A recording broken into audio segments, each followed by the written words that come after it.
everyone. My name is Donna Johnston, and this is my YouTube page, Speaker Donna Johnston.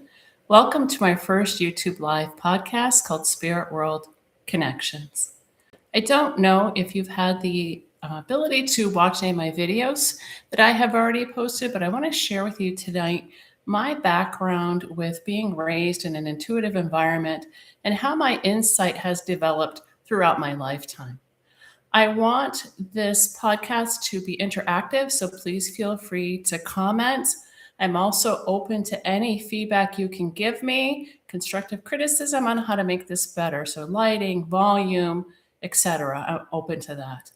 And after tonight, I would like this podcast to be about what you are looking for. How can I help you? And I'm open to any ideas and suggestions that you may have that are spiritually based on a weekly basis. So please, if you have any ideas or suggestions, I'm open to those. You can leave a comment here, or if you're not comfortable with that, you can email me at speakerjohnston@gmail.com. When I was first asked to do this podcast, it came to me in a meditative state. It was back last November. And I was asking my higher power, my great spirit, and those who walk with me and guide me in spirit to tell me what they wanted me to do with my insight, if anything. Over the years, I had tried a little side business doing readings, but it never really went anywhere. It was called Sustained Insight, but it never really went anywhere. And so in this meditative state, I asked the spirit world, what do you want me to do with this? How can I use this to help people? And I have a spirit guide who walks with me in spirit. He's a male guide. He always stands behind my left shoulder. And he spoke and he said, "You are not a psychic."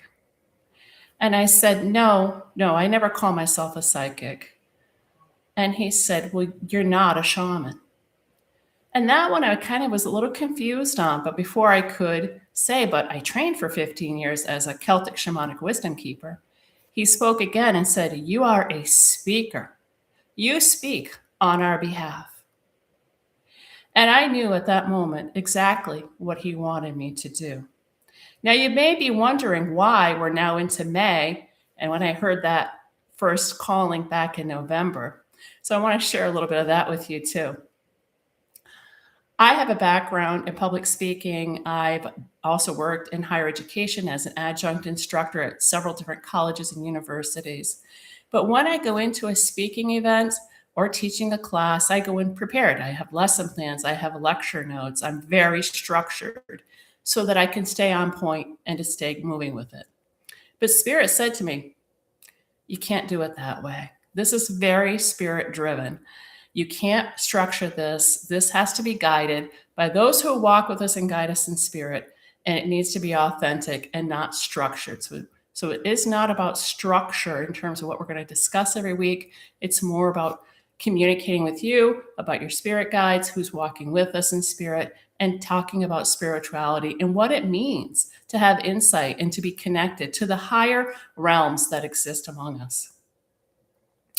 So not being an impromptu speaker, so to speak, it took me a while to work up my courage. And I'm way out of my comfort zone tonight, folks. So please bear with me as I work through my own little anxiety here. But I always say to my clients, if you don't step out of your comfort zone, growth doesn't really occur. So I'm taking a risk with this tonight, and I'm going on a public forum, and I'm going to share my life with you about my insight. I was born and raised in an intuitive environment from the time that I was born. My grandmother and my great-grandmother on my maternal side of the family were of Celtic descent. My great-grandmother's name was Inez, and Inez was known for reading tea leaves. And my grandmother loved to tell me stories about how people would come from all over on horse and buggy to see my great-grandmother for a tea leaf reading. And she was very accurate. And that's why people traveled from great distances on horseback or horse and buggy. Unfortunately, I did not know Inez. She passed away before I was born. But my grandmother, she also practiced various different forms of Celtic divination. And she was known for her startling accuracy. So, as a young child growing up, I knew that insight was possible. It was embraced. Having intuition, being connected was embraced. It was normal. It was part of our culture. And I can't say that to you strongly enough. It was part of our culture. My grandmother also practiced Catholicism. She was raised Protestant, but she did practice Catholicism faithfully. But she also embraced her own insight. I became aware of my insight at a young age. I can remember playing behind my house when my father would bring home a pile of dirt, and I would sit out there and feel the sun on my back. And I can remember from that moment, early on, probably 3, 4 years of age, feeling this innate connection to the sun, almost like an umbilical cord coming from the center of my back up to the sun. And to this day, I still love the sun. I know I'm Irish. Yes, I use sunscreen, but I love the sun. And when I'm in the sun and I feel that warmth, I feel very connected to spirit and to the outer realms of existence. When I was also a young child, I used to remember feeling a male presence around me. And I can go back to probably again 3 to 4 years of age, when my earliest cognitive memories were formed of him being there with me. And when there would be unsettledness in my home, people arguing, fighting, yelling, I would get very scared. And I would run and hide behind a chair in the living room. And I loved hiding behind there, and I was very good at it. But I went there to seek comfort and to feel safe from the chaos that was going on. And I can remember even then feeling a young male spirit with me. He would stand right in front of me. But I'd also hide under my bed when I would get afraid, and he was there too. And when I became too big to hide underneath the bed, I would slide the bed out from the wall and hide behind the wall, between the wall and the bed, and he was also there. At the age of approximately 7 or 8 years old, I started seeing spirits in my bedroom, and I would read stories to them. And my mother would call me down for dinner, and I would say to her, "But I'm reading to my students," because I thought they were students.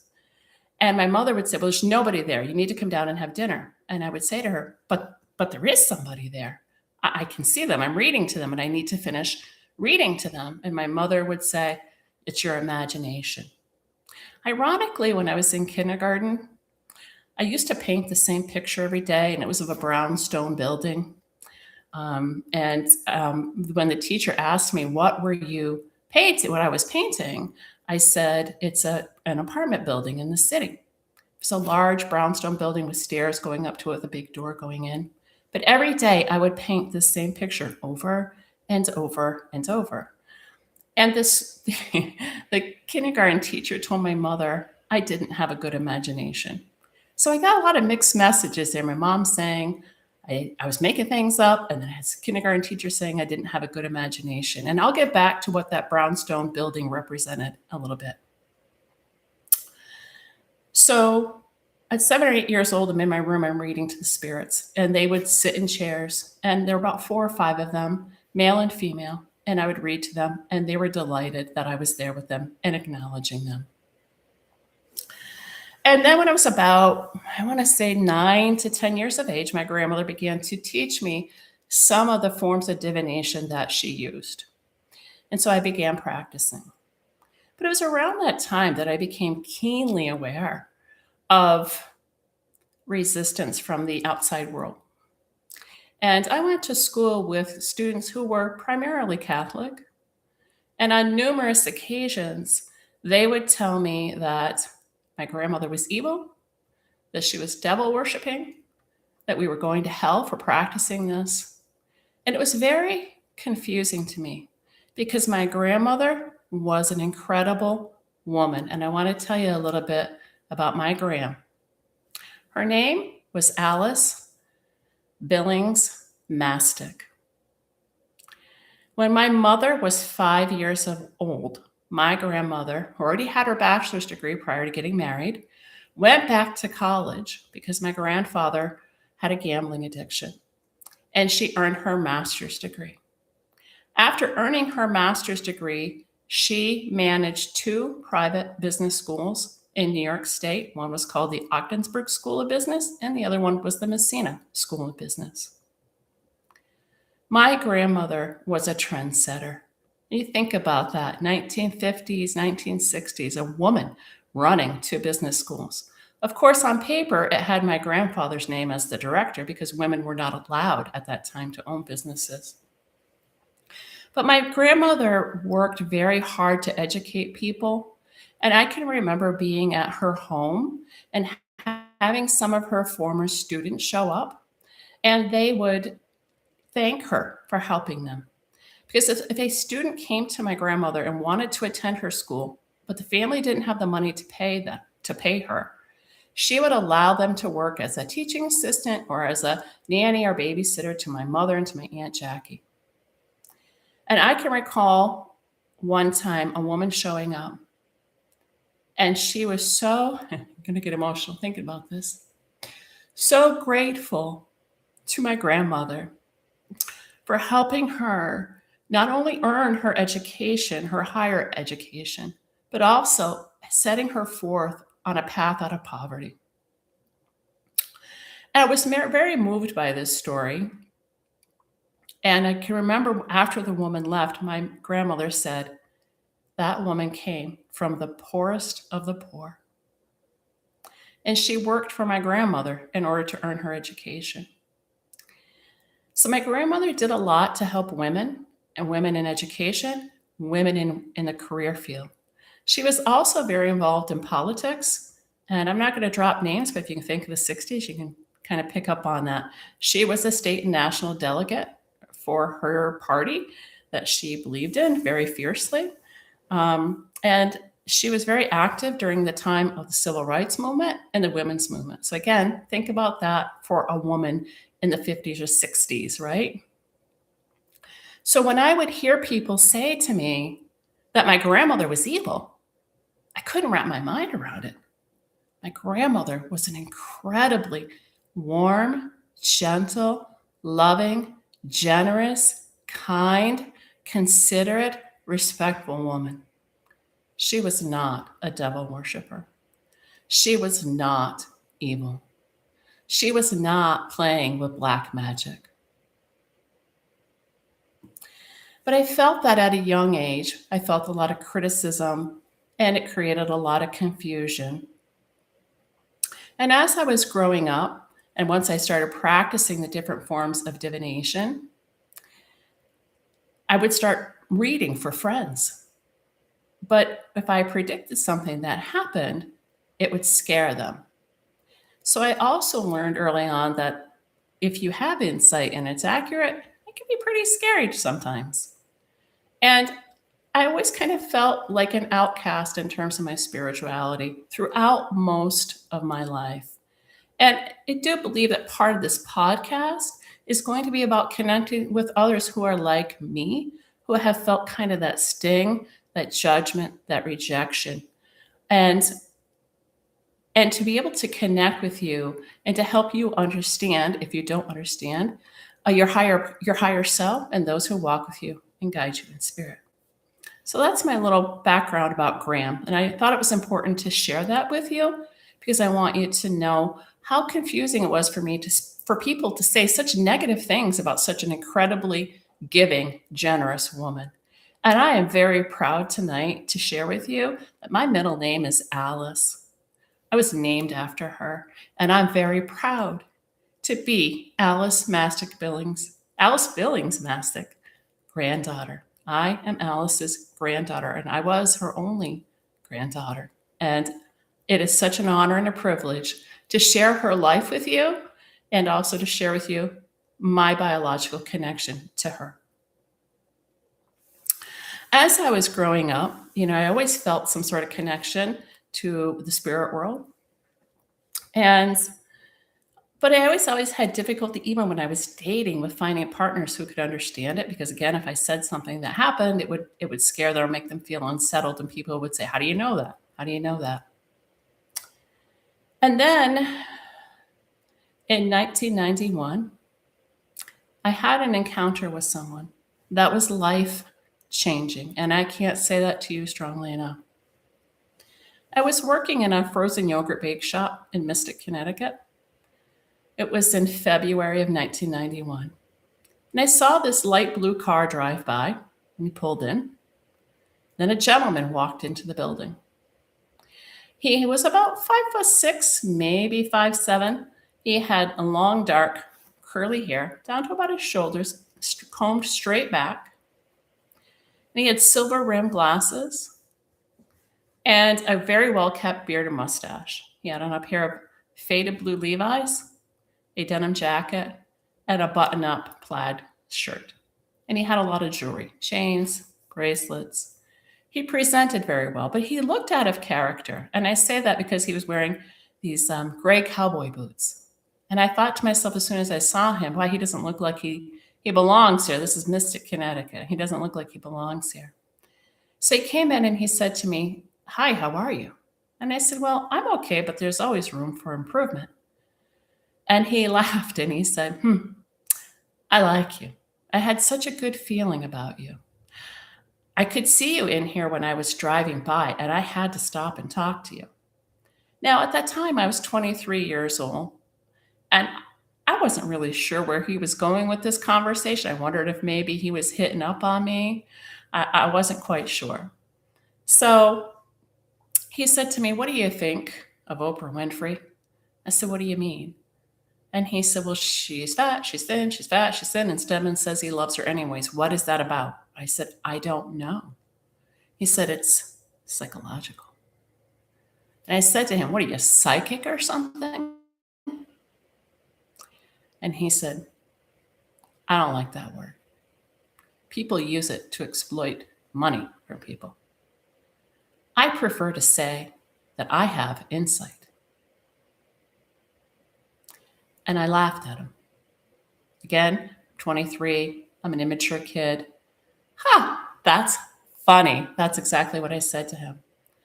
So he moved to the other end of the counter after he made his purchase, and I walked into the back room. And when I walked back out, he said to me, "You've had a problem with your knees ever since you were a little child.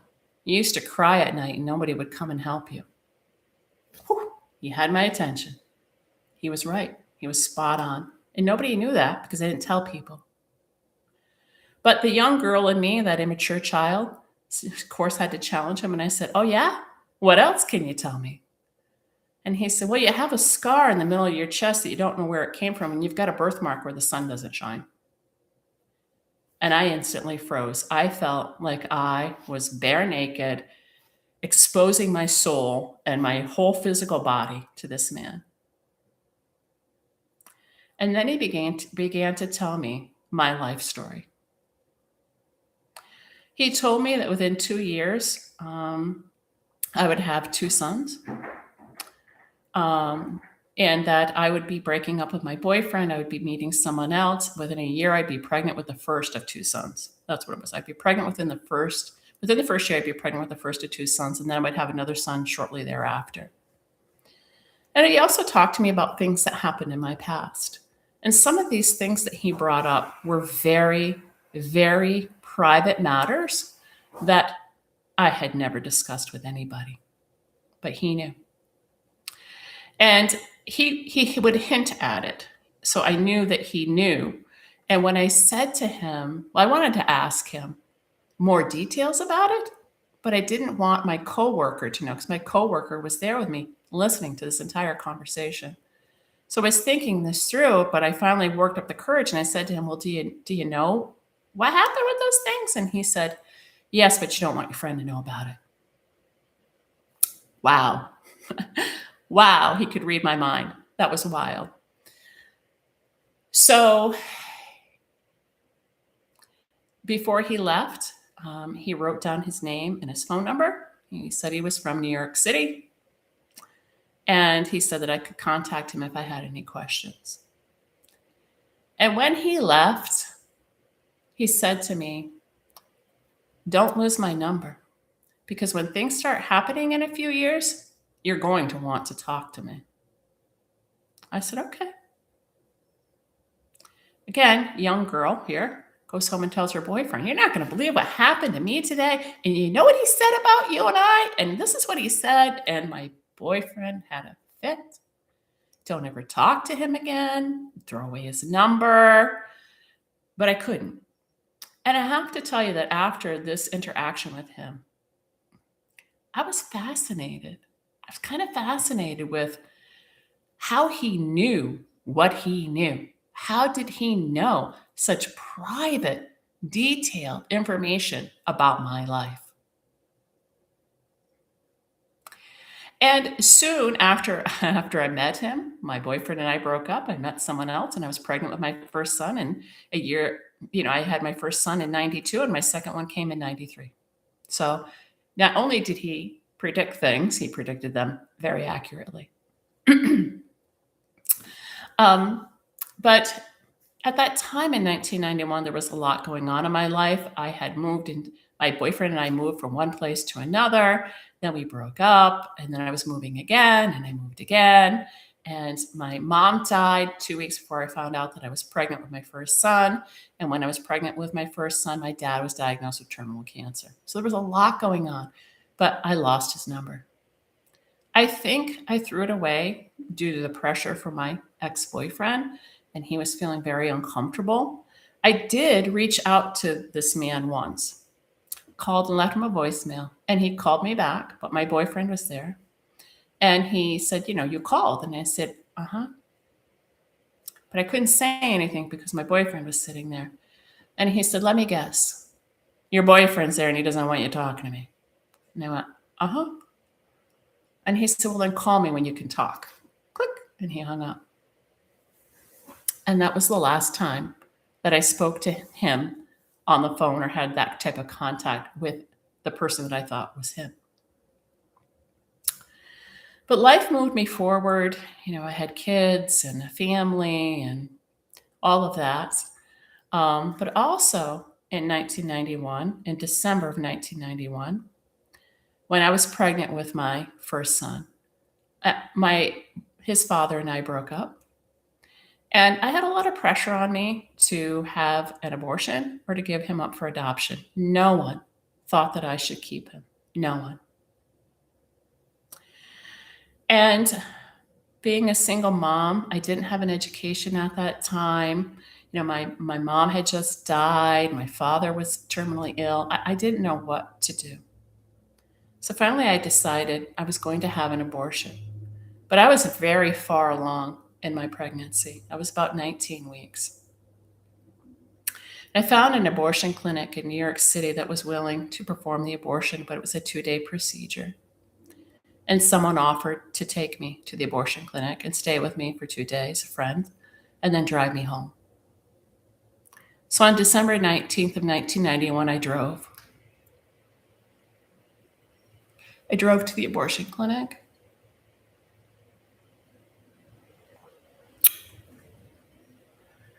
And I really struggled when I was there thinking, am I doing the right thing? Am I going to, how will I explain this to people? How I'm going to have to lie to them. And when they did the ultrasound to determine the gestational age, I could see my son, and his hand went up like this. It was like he was waving to me. And I remember thinking, I can't do this, but I don't know how I'm going to provide for this baby. So right before the procedure was to begin, I was standing in the hallway. The nurse had given me a brown paper bag to put my clothing in. And I remember just having my head down and thinking, I can't do this. I can't do this, but I don't know how I'm going to provide for this baby. And all of a sudden, I heard this voice to my left speak to me and say, "Take my hand and walk out of here." And I remember looking up because I could feel his presence so strongly, but I couldn't see anybody, right? But I looked up, and as soon as I put my head down, I felt these hands come down around my face and lift my head up.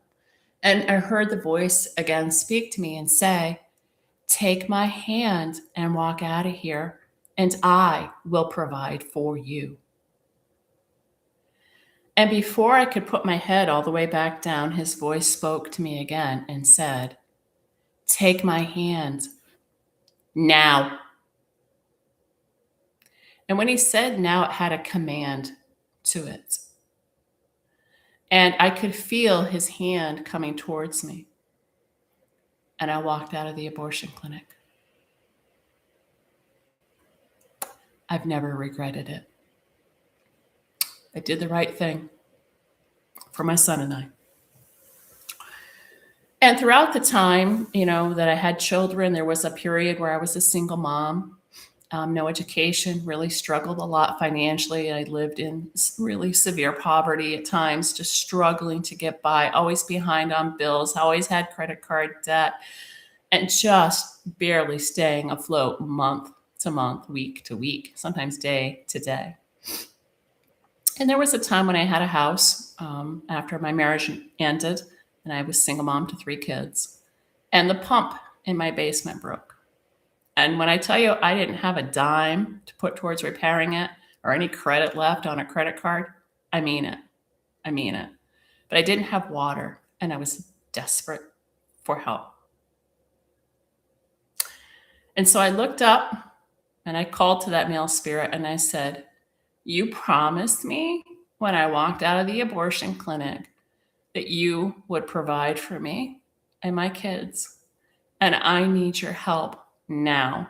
I don't have anybody to help me fix this pump, and I don't have the money to do it." The following day, my neighbor offered to fix it for free. There was also another time where I was out of work, and again, no money. So I was standing in my bedroom and I called upon my male spirit and I said, "It's me again. Remember me? I'm the one who walked out of the abortion clinic to give my son life, and I need your help. I don't have a job and I have no way to take care of my kids. And I'm desperate here. So I'm asking you to help me because you said you would help me if I walked out of the abortion clinic. You would help provide for me, and I need a job." The next day at 7 a.m., the phone rang, and I was offered a job at the school district where my sons attended school. He never let me down. I didn't have a lot, but I had what I needed to provide for the kids and to get by. When I had a family member who began to see this male spirit in our home, and I didn't want him to be afraid, or subjected to ridicule like I was as a child. And so I told him, "Hey, I know who it is. It's okay. He's a big guy, and my nickname for him, who walks with me in spirit, I call him Big Guy or Shaman." But I said, "Hey, I know who he is." And then I had an opportunity to begin training under a Navajo medicine man back in 2006. It was a very unique opportunity, but it also allowed me a place to be me. I could say to him, "I'm seeing a spirit. I have a male spirit guide. I had a dream and it played out." Or I could, "I think this is going on," or "This is happening," and I even pick up on things with him. But I finally felt at home within the indigenous culture and the training. So I spent 3 years training with him, and it helped me a great deal. Well, when that ended, I ended up picking up again with another indigenous medicine man who was Apache, and I trained with him for 12 years. And during that time, I learned a lot about insight, the spirit world, connecting with the higher realms, honoring those who walk with us and guide us in spirit, And more importantly, I learned that insight is not about power. It's not about power and control. It's about responsibility. Responsibility to those in the physical realm, responsibility to those who walk with us and guide us in spirit. It requires you to be grounded, truthful, wise with your knowledge and your insights, and to always, always have strong ethics and values. That is what insight is about. It's not about power, it's about responsibility. And I want you to think about that for a moment.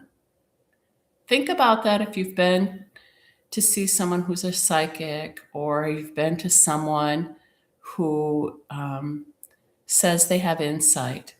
Insight is not about power. I am not above you. I walk with you. That is what insight is about. And it's about sharing that information and that wisdom and that knowledge with other people in service to others. The male spirit who walks with me has been with me throughout my life. He does not want a title. He doesn't care about a name. The spirit world does not like names, okay? They don't like titles because, again, it's not about power. They don't like titles. And he does not want to be called anything more than what I call him, which is big guy, or shaman, which is my nickname for him. But he is always present. He is always watching over me. He's very protective. How would I describe him? Intelligent, very wise, ancient, although he doesn't really like that. I make fun of him. I'm not making fun of him, but he doesn't like being joked about his age, but he is very old in spirit. He's protective. He's ethical, honorable, strong, very fast and adaptive. He can make his energy really big, or he can shrink it down really small. And I want to go back just a little bit because I just realized there was something I skipped over, and that's when I first started seeing him kneeling by my bed at night. So when I was about 7 or 8 years old, I finally got my own room. I used to sleep in the hallway with my 2 brothers. And when I finally got my own room, I used to see a male spirit praying over me at night. He had dark hair, glasses, and a heavy 5 o'clock shadow. And he terrified me. And I can remember going to bed at night and putting the blankets over my head because I didn't want him to see me. And I didn't want to see him because I didn't know who he was. And I would peek out and I would see him. And he would just be by the bed like this, praying so intently over me. And then I said something to my mom about it. I said, I'm seeing a man praying over me at night. And my mother said, you're crazy and making it up. It's your imagination. So, but I was scared. I was literally scared to go to bed at night. But my mother kept insisting that it was my imagination. My relationship with my mom was very adversarial. So I really felt like she didn't understand me, even though her own mother was, gifted with insight. My mother she didn't get it. She just didn't get it. She did not get me, and she didn't understand my spiritual side at all. So I saw him also when I was 7. So I saw him when I was 3 to 4 years of age. I saw him when I was 7. And then in 1991, when I met the man from New York City. And I know a lot of people are going to struggle with this, but there have been different times throughout my life when someone has shown up on my path with similar features as the one that I met in 1991, as the man that I saw kneeling and praying over me when I was 7 or 8 years old. So there was an incident in 2007 when I accidentally hit a cat in the road. Was devastated. I love animals. I'm very sensitive, being open anyways. I'm very empathic and sensitive. And I remember I was in the process of moving from one place to another, and I'd gone back to my old house to get some things and was driving back to my new house. when this orange and white tabby cat jumped out in front of me and I hit it. And I was devastated. And of course, I did the right thing because I feel like even with animals, we should honor them. And I turned around. So I turned around and then I had to go up the road a little bit and turn around again to come back down. And when I pulled over to the side of the road, a minivan, light blue, remember that, light blue minivan, pulled up behind me. And he got out of the car. I got out of the car. He got out of his van. He had dark hair, silver rimmed glasses, and a heavy 5 o'clock shadow. Not that he was unshaven, but some men have a heavy 5 o'clock shadow. And he said, "It's okay. I saw the whole thing happen and it was an accident. I know it was an accident. I saw the whole thing." And I remember thinking, I didn't see him. I didn't see his vehicle. I was alone on the road. Like even when I turned around, I didn't see him. I didn't see his vehicle. I had no idea. I had no idea where the van came from. But I was so distraught by this cat, which was still alive, unfortunately, at that time. He removed the cat from the road and he said, "Its back is broken. It's going to die. It's okay. Just leave it there." And I said, I can't leave that cat there. It's not the right thing to do. I said, maybe it belongs to somebody in one of these houses. I mean, what if it's somebody's cat? They have the right to know. And it was a really hot day, really hot. It was like the end of June. It was very humid. It was a hot, humid summer day in Connecticut. And I said, maybe he belonged to somebody. Well, maybe the cat belonged to somebody on the side road right near where I hit it. And he said, "Okay, I'll walk down and knock on some of the doors." He said, "But I want you to get in your car. Are you going to be okay? I'm worried about you. You're very emotional right now." I said, "Yeah, I'm going to be okay. I'm going to be okay." And he said, "Well, I'm married. Are you married?" And at the time I was. And I said, "Yes." And he said, "Well, where's your husband?" And I said, "He's working." He said, "Well, can you call him? Do you have a cell phone? Can you call him?" And I said, "Yeah." He goes, "Why don't you call him and see if that helps you? Because you're still really upset." So I said, "Okay." So he goes down the side road. And a little while later, he comes back and he said, there was nobody home. And it was a long walk. He was gone quite a while and he was sweating really bad. And then I said, "Well, maybe it came from over there. Maybe he was going that way. Maybe the cat was going home." And he looked and he said, "Okay, all right, I'll go there too and ask." So he took another walk. He went down this long road. He was gone for quite a while. And he came back to the car and he said, "I think I found someone who knows who the cat is. She's coming out in a minute." I said, "Okay." So this woman finally comes out. She kind of looks like grayish. She looks kind of like death warmed over, so to speak. She's got on a Leonard Skinner shirt, a long black hair with a little bit of white in it. And she looked at the cat and she goes, "Oh yeah, that's a stray cat. It's a feral cat. It's been feral." She goes, "I've been feeding it, but it's a feral cat. It's not mine." And he says, "Okay, well now we know. Now we know that it's a feral cat.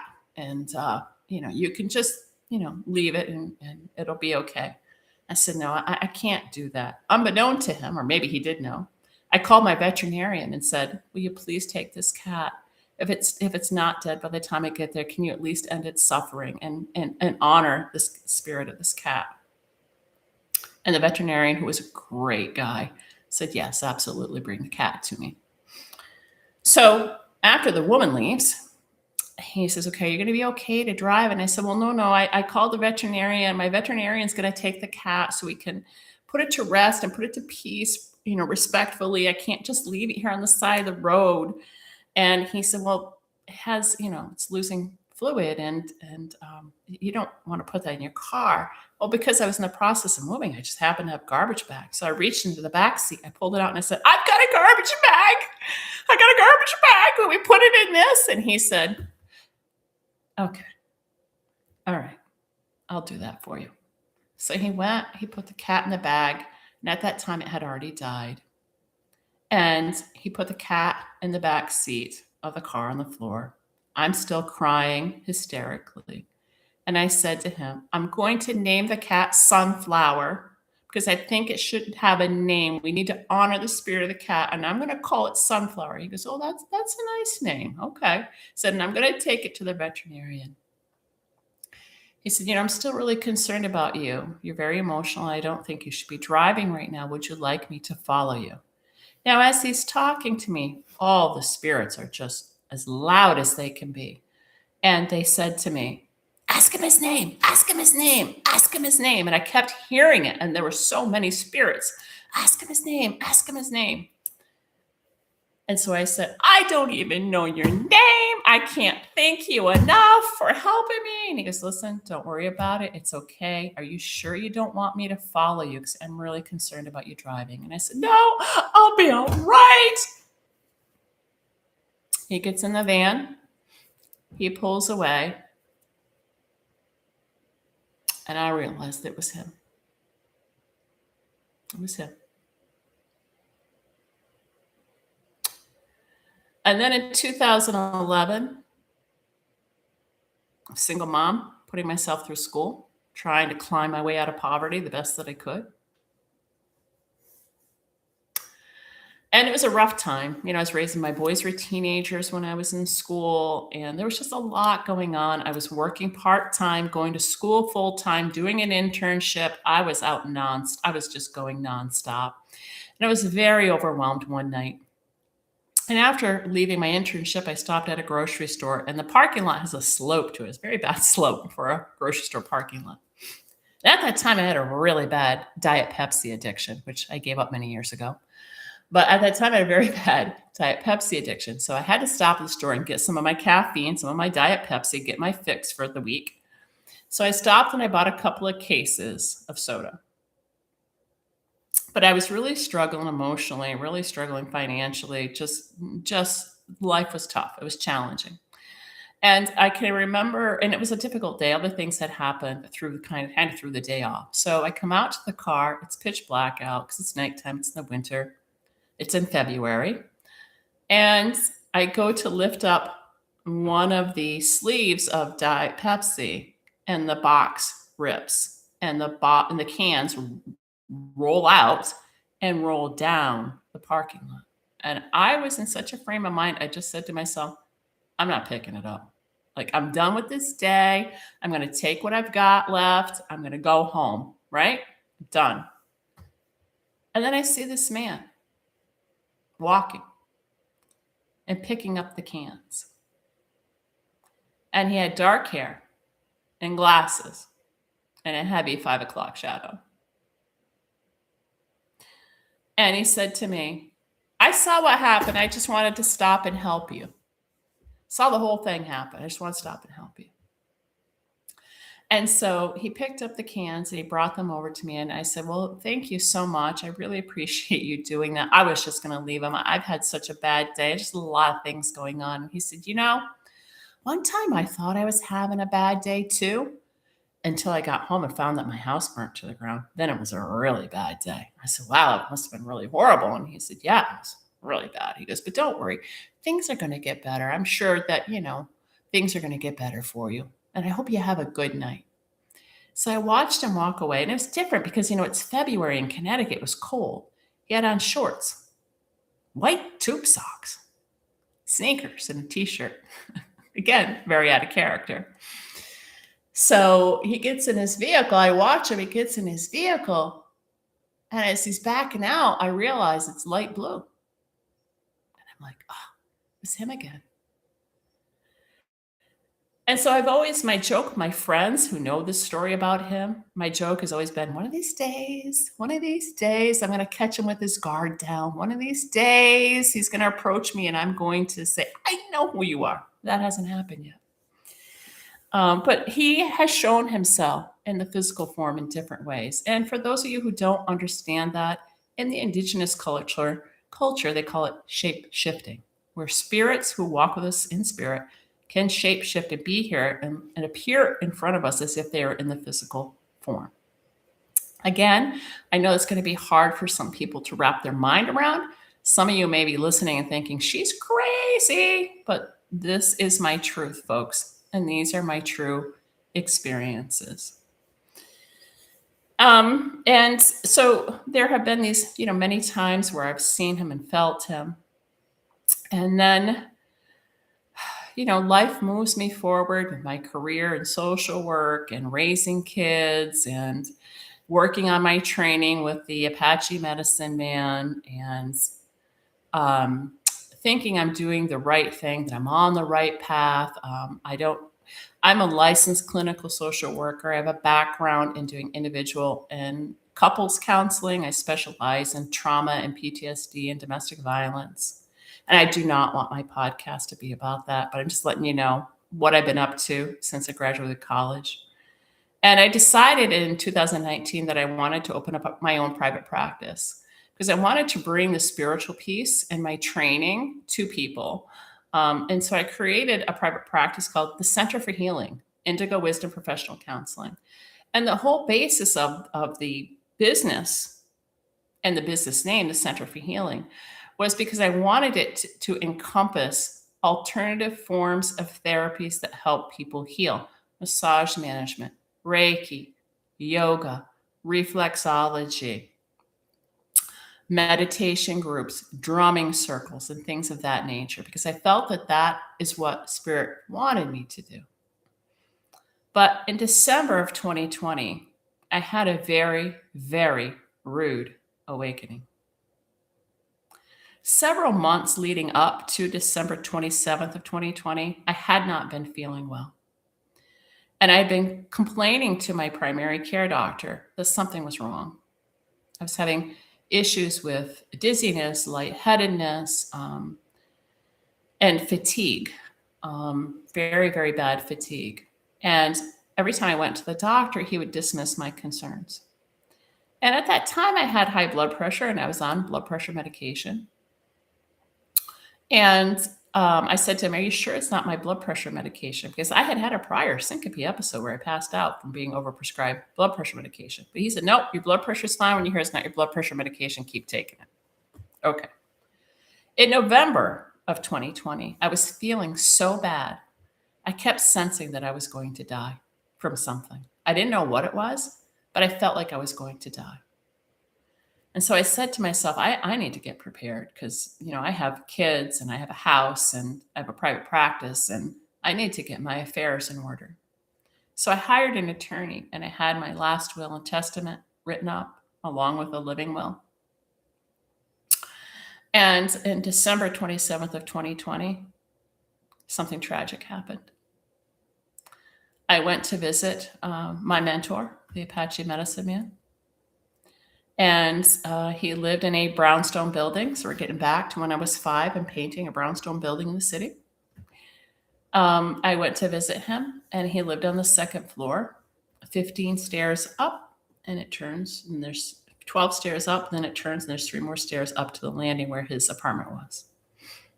I got to the 15th stair and I saw the 2 doors, one straight ahead and one to the left, and I could not remember which door was his. So I pulled out my phone to send him a message. Hey, is it A or B? Are you in apartment A or apartment B? And as soon as I did that, I felt like someone pushed me. It's the only way I can describe it to you. It came from above and it came at me, center chest. And I started to fall backwards. Because the staircase had a slight turn to it. There was a wall there. So I kind of went back and I thought at first I'd caught my balance, right? And there was a window where you could see out. And I thought I caught my balance and I was going to be okay. But then I started to fall again. And I could see out the window. I could see this bright white light coming in. And I knew what that meant. I was going down, folks. And I screamed for my medicine man. Screamed for him. And then I passed out. When I woke up at the bottom of the stairs, was laying on my left side, fully prone out, my head on my shoulder. Everything that I had carried with me in my hands came down with me. My water bottle was leaking all over me. And I heard my mentor's wife's footsteps coming down. She came running down the stairs. And then when he came down and he knelt down beside me, I looked at him and I said, I got to tell you something. He goes, okay. I said, someone pushed me. He said, what? I said, someone pushed me down the stairs. He said, okay, all right. Someone pushed you. When I was able to get up and walk, believe it or not, I could still walk, but my left leg was very, very sore. Went back to his apartment and, he had me sit down for a while. I was in shock. I was shaking. I was not feeling the best, obviously. And he said, do you want to go to the hospital? And this was during COVID, right? COVID was full on at that time. And I said, no, I need to get home first because I'm going to have one of my kids go with me. There's something really wrong with my leg. And when I went in to use the bathroom, I made the mistake of taking my boot off to look at my leg, and my leg just went. And when I tell you I had an elephant leg, I had an elephant leg. It was gigantic. So I drove home. Well, let me go before that. So while I was with him, with my Apache medicine man, he wanted to do some energy work on me. And but before he did that, he said, Donna, there's something I need to tell you. And I don't know how else to say this other than to come out and say it, because the Great Spirit wants me to say this to you. And I said, okay, what is it? He said, you were supposed to die today. You were supposed to die in a car accident in New York City. Because you're so far off your path that the spirit world's frustrated with you, and they were going to take you. They were done giving you chances. I said, but they decided to give you a second chance, but you need to listen to what I'm saying to you. He said, you need to let go of everything you know. You need to let your kids go. You need to let the grandchildren just be. They'll be okay. And you need to focus on your health and your well-being and take care of you. They're going to give you another chance, Donna, but you have to listen to what I'm saying to you. And he said, and they tell me there's something really big that you're going to do, something that's going to impact thousands of people. And they want you to complete this path that they want you to be on. So you have to focus on your health. You have to focus on your well-being. And you have to make drastic changes in order to do that. He said, your kids are adults. You have given your whole life to them. You have given them what they need to live independently and to live on their own. Let them be. Let them be, Donna. They will be okay. Let them be. So I drove home, went to the emergency room. They didn't do an x-ray on my leg. I had a cut on it. They didn't do anything to it. They basically put some ice on it and sent me home. Long story short, I was misdiagnosed 7 times over the course of 31 days, and I almost died 3 times. And I consider the fall down the stairs the first near death. By the time I was hospitalized on January 31st, I was so severely ill, I couldn't even lift my head up off the pillow. I couldn't text anybody. I couldn't respond to my kids. I couldn't respond to my brother who was messaging me or friends who were reaching out to me to see if I was okay. I was on my deathbed. And I can't say that to you strongly enough. I ended up developing sepsis, and I had the flesh-eating bacteria in my left leg. Ended up needing emergency surgery to remove tissue. And I can remember seeing the wound for the first time because I come out of surgery and I've got a wound vac on my leg. So I knew this was bad. This was like really bad to have a wound vac on my leg. And so the first time they changed the dressing on the wound vac, I was brave, folks. I was brave. I dared to look. And then I fell backwards fell back and put my head on the pillow. Because when I saw the size of the wound, the hole in my leg, I knew this was really, really, really, really severe. really severe. And on that day, I sent a text message out to all of my clients and said, I will be out of the office for an unknown amount of time. Please do not contact me. I will reach out to you when I'm able to return. And that for me was devastating. I had a lot of clients that I'd been working with, people who trusted me, and they were left high and dry, and I didn't feel good about that, but I had to. I had to do this to take care of me. Like my mentor had said, take care of your health. So I had to shut everything down. Business, everything. So after I was hospitalized for 6 days, when I came home, 15 days later, I was back in the hospital. I was very gravely ill again. I'm very grateful I had a home visiting nurse, who caught the infection and knew what it was, because I had been complaining over the weekend to the other visiting nurses that I thought something was wrong. I wasn't feeling well. And on Monday, when this other visiting nurse came to see me, she's like, this is not good. This is not good. You need to go back to the hospital, like right now. That woman saved my life. She really did. So I ended up developing sepsis again and still had the flesh-eating bacteria, along with 2 different staphylococcus infections. I was gravely ill. That was number 3. That was my near death, number 3. I was in the hospital again for 5 days. I had to have another emergency surgery to remove more tissue from my leg. And I went from having a wound that was 5 by 5 centimeters, 5 centimeters wide, 5 centimeters long, 2.5 centimeters deep, to 7.5 centimeters wide, 7.5 centimeters long, and 2.5 centimeters deep. It was tragic. It was painful. It was heartbreaking. But I had to get through it. I ended up developing post-traumatic stress disorder, known as PTSD, from the accident. I still, to this day, folks, struggle with stairs. And I did not return to work. I was out of work for about 6.5 months total before I could return. And even when I returned, I didn't feel 100%, but financially I had to, and I had responsibility to my clients as well. So I returned to work part-time, on a very part-time basis. And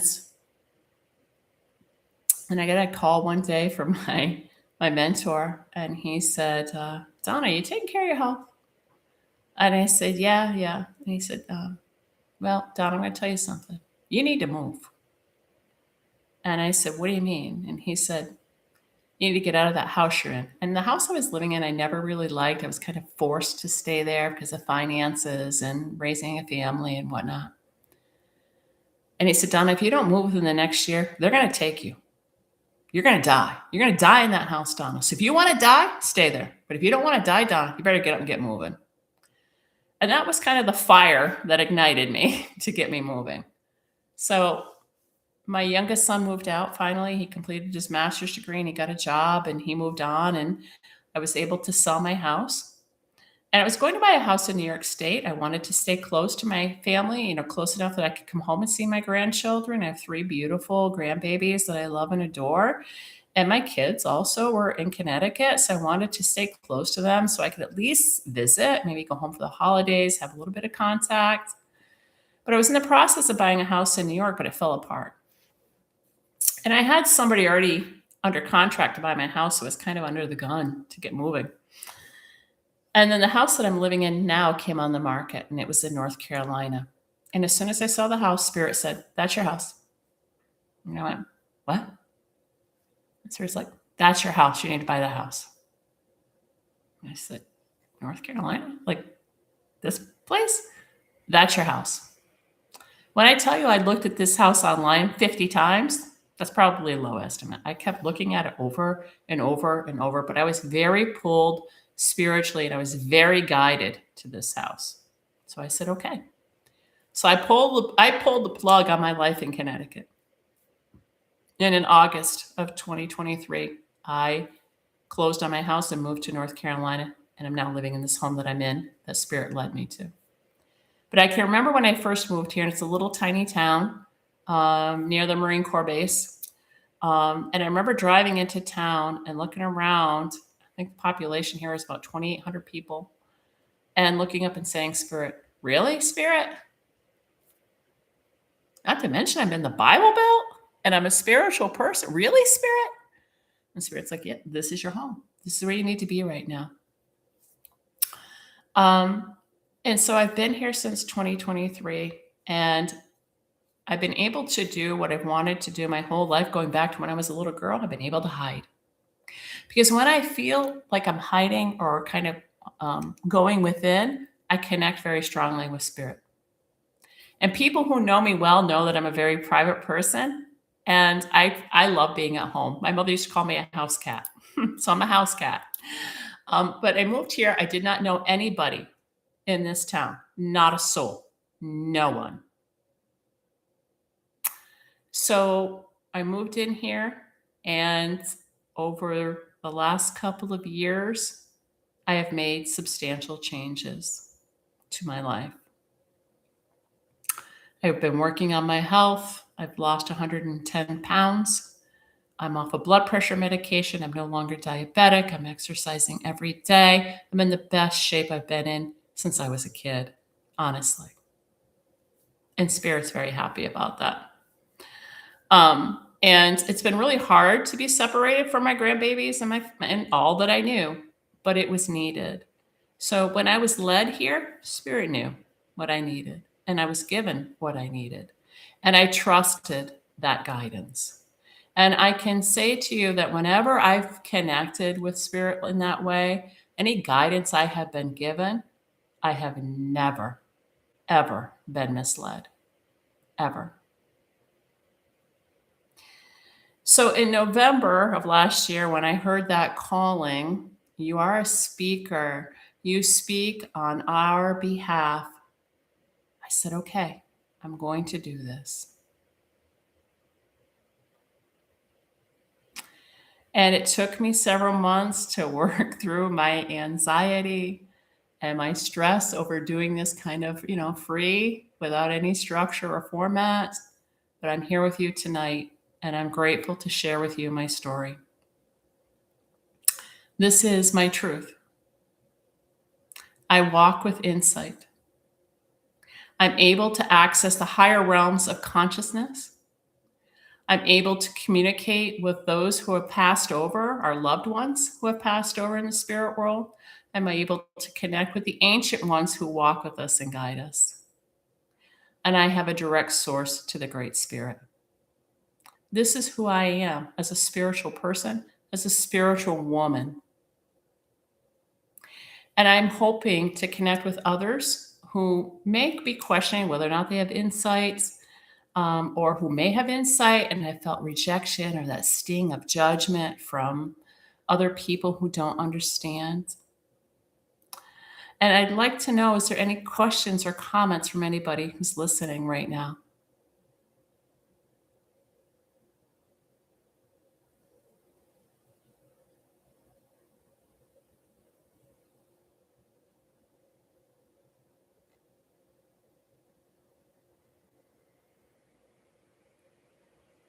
Nadine says, thanks for this. Oh, you're welcome, Nadine. It's nice to see you. And someone else wrote, K-Light Sparkle, I think it is. So glad I didn't miss this. Thank you. I appreciate you being here. Is there anybody else who has any questions or comments?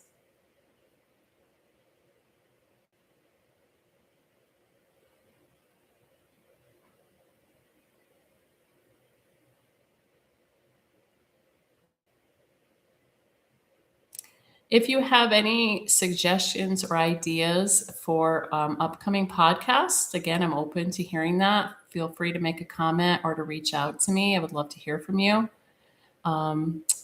Next, I'm thinking of doing this weekly, but I also am open to that. If you would like this to be weekly or bi-weekly, please let me know so that, I want this to meet your needs as well.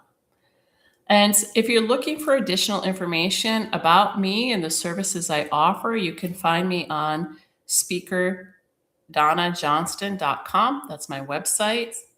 I offer speaking engagements where I can talk to smaller, large groups about insight, the responsibility of insight, walking with insight. I can also do small and large group readings for people. I offer intuitive readings, what I call insight readings.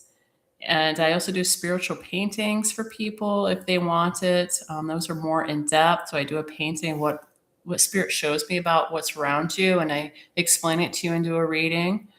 And I also offer spiritual coaching. And I want to thank you for attending tonight. And I hope to see you again next week at 7 p.m.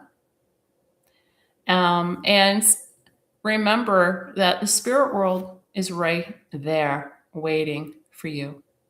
It's right there. It's right within your grasp. It's not your imagination. It's real and it's there. So please embrace them because they want to connect with you. They want to guide you. They want to lead you forward. Oh, someone is asking, what is spiritual coaching? So spiritual coaching would be where I'm working with you, kind of like as in counseling, but not mental health counseling, and helping you work through life stressors, helping you connect with your higher power, your higher self, and those who walk with you and guide you in spirit, and helping you understand how they're influencing you and connecting with you and driving you forward in your life and helping you to stay connected. Does that answer the question, Nadine?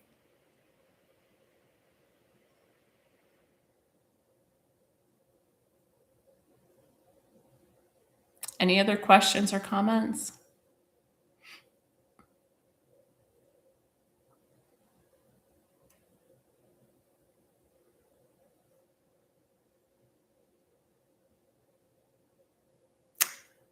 Patricia wrote,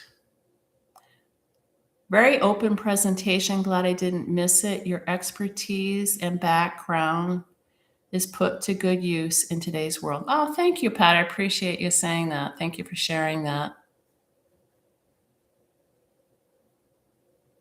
Does anybody else have any comments or questions?